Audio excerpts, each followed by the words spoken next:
Hi friends, আমাদের চ্যানেলে সবাইকে স্বাগত জানাই। আজকের রান্না সর্ষে পাবদা। তাহলে রেসিপিটা দেখে নিই। প্রথমে পাবদা মাছগুলোকে ধুয়ে ম্যারিনেট করে নেব হলুদ, লবণ, সর্ষের তেল দিয়ে। তারপরে একটা পেস্ট বানিয়ে নেব সাদা সর্ষে, কালো সর্ষে, কাঁচা লঙ্কা ও সামান্য লবণ দিয়ে। তবে সর্ষের সঙ্গে কাঁচা লঙ্কা ও লবণ দিয়ে পেস্ট করলে তেতো করে না।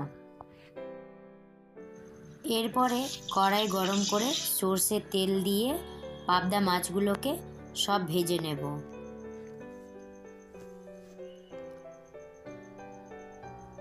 মাছ ভাজা হয়ে গেলে ওই একই তেলে দিয়ে দেব কালো জিরে আর কুচনো আদা। রঙের জন্য দিয়ে দেব হলুদ গুঁড়ো আর সামান্য কাশ্মীরি লঙ্কার গুঁড়ো। তারপরে টমেটো বাটা আর নুন দিয়ে ভালো করে কষিয়ে নেব। টমেটোর কাঁচা গন্ধ চলে গেলে সর্ষে বাটা দিয়ে দেব। তার সঙ্গে সামান্য চিনি দিয়ে দেব। মশলা থেকে তেল ছেড়ে গেলে পরিমাণ মতো জল দিয়ে ভালো করে ফুটিয়ে নেব।